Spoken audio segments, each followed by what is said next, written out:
Right, so our next segment is going to be a very philosophical one. We are going to talk about Lily Phillips and her aspirations to sleep with about 1,000 men.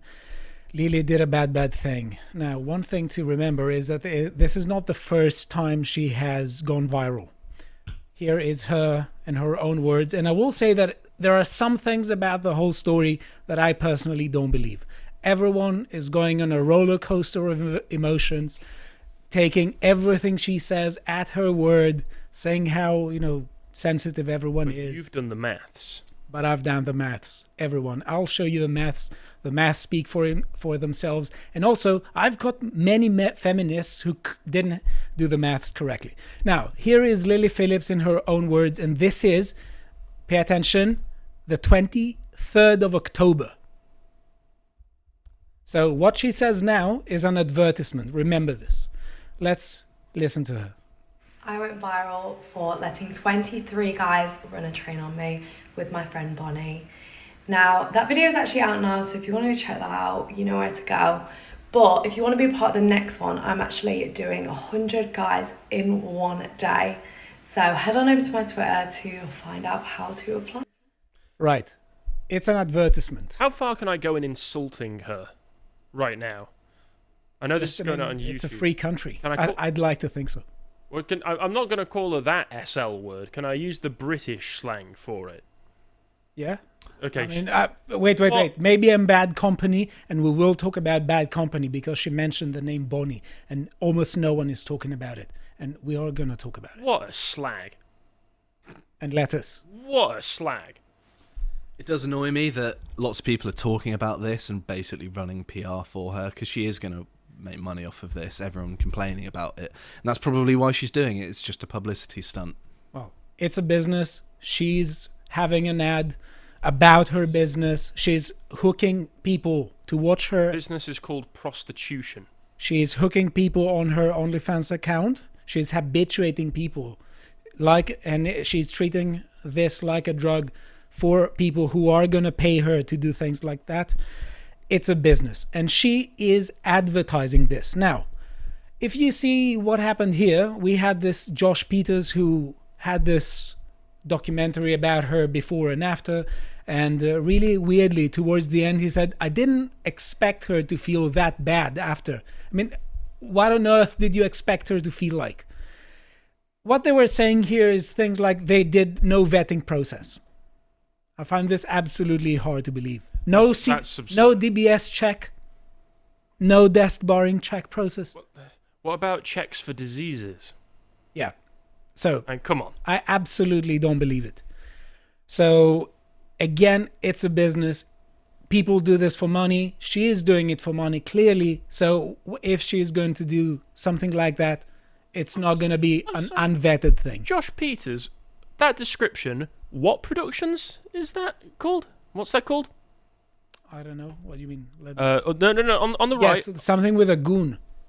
Goon Squad Productions. Yeah. No wonder he didn't think it was going to be so bad by the end. Yes, right. So after this, I'm not going to play it because everyone has watched it, and to be honest, I think there's no need to repeat it. She says several things like it's not for weak girls. This is obvious BS. Actually, strong girls have character and don't do things like that. She goes on to mention types of girls. She says it's like being a prostitute. And she said also that it's more intense than she thought it might have been. She clearly can't conceptualize what happened. And then she's talking about it. She's saying that it felt robotic. She was disassociated after the 30th person she forgot who was there with her, and also that she felt sad for letting some of them down. Now, personal opinion, she obviously doesn't feel good about it. Obviously something's going on. She hasn't been able to conceptualize it yet. Maybe she has, but she doesn't want to say it. But maybe she hasn't conceptualized it yet. But her whole being screams, I'd made a mistake. Well, clearly, what I spoke about when I did a daily video on this that you should watch is that we understand that sex is something special, something intimate that should really only be done between people who are intimate with one another, right? And that means an emotional connection as well. She's been spat out and chewed up and used like just an object. She's just allowed herself to be used by an object, but by her own sense of morality, that being purely consent-based, she said yes. Everybody involved said yes. So really, by her own moral standards, there's nothing wrong with what just happened, which is why she's unable to really put into words why it is that she feels so bad.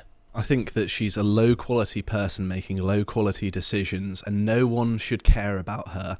And by talking about it, we're only giving her publicity to allow her to make more money, and it plays into exactly the kind of thing that she wanted in doing this publicity stunt in the first place. Well, I think that this is this omits something really basic, that there's a whole industry behind it, and it is because people don't talk about it that things like that go on. Well, so I think that people who say, don't give it oxygen, it already has oxygen. It's just that by now we're just finding about it, because the amount of money that's behind this is ridiculous. It's extreme. Well, the point that I made as well was that rags like the Daily Mail love to run puff pieces on so-and-so random woman who managed to make millions off of OnlyFans because she signed up and became an overnight hit, presumably because some algorithm or somebody in charge of OnlyFans decided we need a new success story to use to advertise the platform, because like 99% of the women on the platform make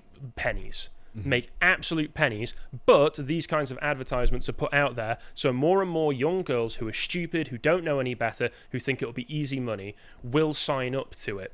And then they debase themselves, they make pennies, and they're humiliated. If nothing else, this is a good picture of what it's actually like for these big creators, because behind all of the glitz and glamour, what they put out to the public, these are deeply broken people. And I know that you can say, well, yeah, you should know that they're broken anyway, why else would they be doing this? But the fact of the matter is that it's advertised to young girls who are too young to really know the consequences of their actions. I do agree with you there that, obviously I don't agree with it in the first place, and it shouldn't be advertised, and it's also worth mentioning as well that the men involved in this are not off the hook. Her parents are not off the hook. Oh, yeah. All the men involved in these stunts, disgusting. Like, imagine being the 100th man as well, and you go home and look yourself in the mirror. It's like, you're a disgusting animal, and you should be ashamed of yourself. And also the men that pay for this sort of stuff as well. I don't understand why you do that. How hard is it just to be a normal human being? It is vile. Right, so there are several perspectives here with respect to the kind of responsibility that she has. I have three categories. One is the category of people that say she's totally responsible for it at 100%. The other category says not at all, she is the victim. And the third category is that she is and she isn't, which personally, I will say that I don't know the specifics of the case, but I'm willing for methodological reasons to embrace the third one. In some cases, she is responsible.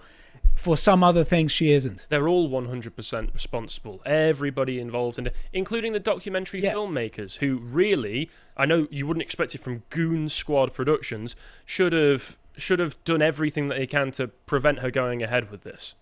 Right. So let me just say, freedom requires responsibility. She cannot just say that she's the victim, because it looks like, and I will show you some stuff, it looks like there wasn't any necessity for her to do this. And there are bad people out there. There are people who want to take advantage of other people. That doesn't mean that you have to let them if it's up to you. And I don't know, responsibility-wise, I don't know the exact specifics of the case. I'm not going to be a judge on this. I will say I don't know, but it seems to me that the most safe assumption is that one. Right. After this, it looks like she goes for another ad to say that she's going to do this with 1,000. So she's going to break the barrier. Right. Barrier. Yeah. What? Exactly. It's just like, it's like someone saying, I'm going to be the person who consumes in one sitting the most amount of excrement possible. It's like, who wants to break that record? There's a reason that record's not been broken, because it's gross. But also we need to remember that, as Harry said, lots of women who do OnlyFans don't make the kind of money she does. what she's doing here is called intangible capital. She wants the reputation. When she has that reputation, the channel is going to explode even more than it already has, because people are going to say she is the girl who broke that record. It's going to be like, it's like the reputation of a business in logistical account, not logistical, in accounting. There's a special place in ledgers where they're talking about immaterial capital. It's like getting a reputation as the guy who pissed himself in the local swimming pool, though, isn't it? It's not a reputation you want. Right. So I have some calculations to make to say why I basically don't believe it. Right. She said she slept with 100 people in 840 minutes, yeah, which is 14 hours. That would leave her with, let's say, 8.4 minutes per person. 8.4 minutes for one dude. That's plenty of time, surely. Right. That's also got to include, changeovers. And I imagine that, it's not like a baton race where it's just a smooth handover, one in, one out, Yeah. So now we waste go of time for them as well. the new op. From an Time operational for Forgos. from an operational standpoint. I'm sorry. Right, from an operational standpoint, it's 24 hours times 60 minutes. We have 1440 minutes, 1,440 minutes. We divide it by 8.4 minutes. It goes to literally 171.4 persons average. It's not going to work. Right, so for it to work, Are you trying to get yourself signed up as some kind of advisor? no, for I'm this whole just project? showing how all this is just nonsense. So any of these 1,000 men who are going to be signing up All of know it- that you're just going to be getting All of hit. that's nonsense. And then Now, also, I found some Chief your feminists sword. online who literally can't do math. Here we have 24 hours times 3,600, which are the seconds in an hour. You know what I always say about whorish women?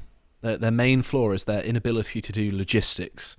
That's why they have pimps Okay. normally. So we Yeah, have they need a sort man. out the They need a man logistics. to do the maths. We have for them. 86,400 seconds per day. If we divide it to 1,000 people, it's going to be 86.4.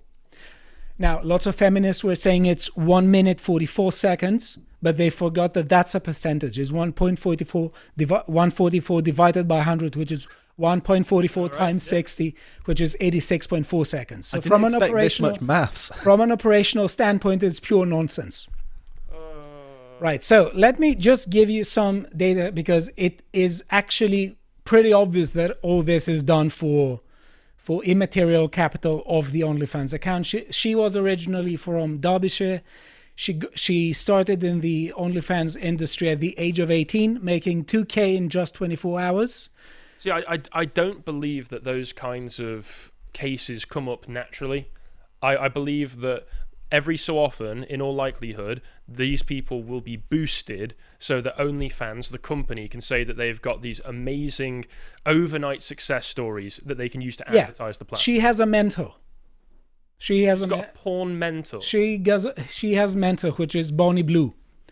And the issue here is that I watched an interview. I watched it so you don't have to.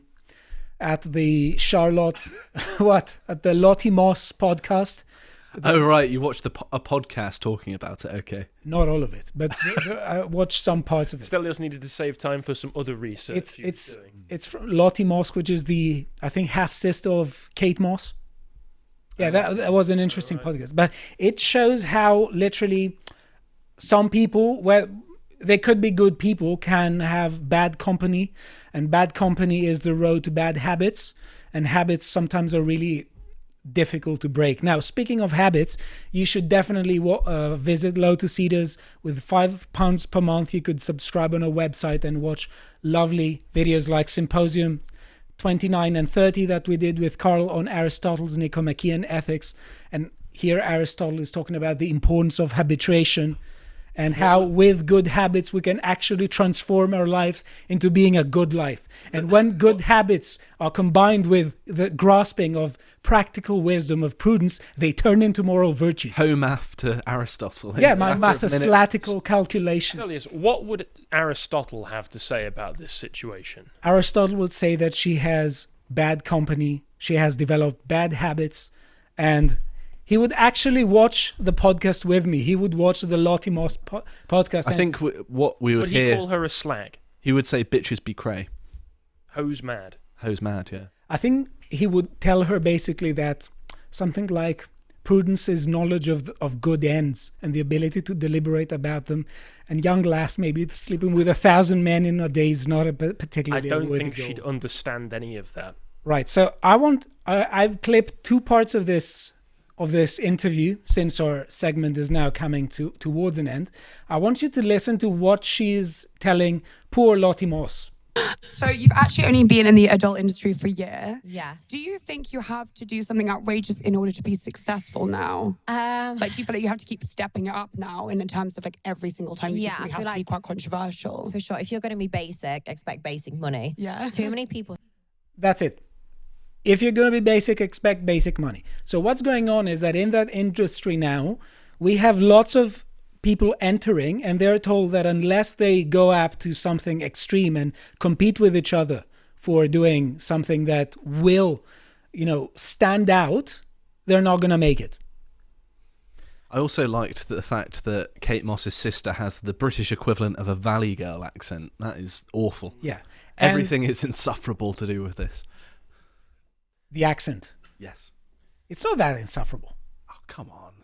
What do you mean? I've got an ear for accents, perhaps. Do you have any goals? Yeah, and basically she was saying things like, sex is just like cricket. Was it a friend of yours that said Lily, and she said she wanted She to do ever played 100 in a cricket night? before? Yeah, she's I don't know. 100 in a day. Cricket's 100 in a really day. boring Yeah, as well. so she managed to do that. Weird That's analogy. next. It's in October at some point. Yeah. She's talking about her goals, and she said, I want to beat the world record at some point, 948 men a day. So what happens is that these 2 lasses are together and they're competing each other. Probably, they have been groomed into this, and they're trying to outcompete each other as to who's going to sleep with most men. Right. So I want to say that there are several cultural remarks that we have to make which remind me of Plato's Republic. So he says that in some societies there are several people who are trying to erode public morality, and they call shame silliness. They drive it into disgrace and exile. They call self-control cowardice and expel it with abuse. They call insolence good breeding, license, liberty, extravagance, generosity, and shamelessness courage. Literally, he is describing what we are viewing right now. Shameless people being told that they're courageous. Shunning law-abiding citizens as servile and contemptible. Inability to distinguish between good and evil desires. Teachers fear and pander to the pupils. And you find that the minds of the citizens become so sensitive that the least vestige of restraint is restrained as intolerable and is presented as anarchy. So whatever degree of responsibility she has, I think she does have a share of it. We do live in a culture that to a very large extent identifies the human being with the body and says that for human liberation is bodily liberation and liberation of bodily urges. So the idea is that for you to be free in those circles, you have to essentially become a slave of your passions. I think that this is very dangerous. And I will say this here. Cuts immediately to massive fat man. I will say here that this reminds me of some philosophical debates about autonomy and heteronomy, because there are some cases where people are behaving in ways where they're overtly harming themselves, and that's where there's significant debate with respect to whether they can be morally responsible or not, and whether there is a kind of culpability to their actions, and if not, and if there is, maybe there are other people who should intervene. And I will say this is a big question. I haven't decided yet because I don't know the specific case yet, but there are some people who say, well, just don't do nothing, and some others have the Saudi approach. And I will tell you here, this is the story of a man who was 1,344 pounds. People can go watch on a website and click on it, and you see that the Saudi king at some point said, this is just really bad, and we need to help this person. This is an obvious case of self-harm. They broke the wall. They put him on a diet, And now he is surprisingly very healthy. And this is a success story. Very healthy? Yeah, Is that possible? He has actually sustained it. This is more benevolent than anything any Western government has done in decades. I like how he's descending in a bed as well. He looks like a caricature of some old Arabian king, actually, doesn't he? Like they're about to start worshipping him. It reminds me of 300, where he's on the No, I'm pedestal. just saying this because I wanted to show I wanted to show you the philosophical debates and philosophical dimensions of the issue, and I want to, let's say, improve the discussions that have already taken place about her, because the whole internet is talking about her. So thank you. Hi folks, thanks for watching. If you enjoyed that and you'd like more from us, go and watch Lads Hour. We broadcast it live every Friday afternoon, and basically it's us being a bit more relaxed and not really taking things too seriously, which is why they were doing a costumed breakdown of Pirates of the Caribbean, which actually has some more right-wing themes in it than you might expect. And once you've done that, go over and follow us on X at LotusEaters_com.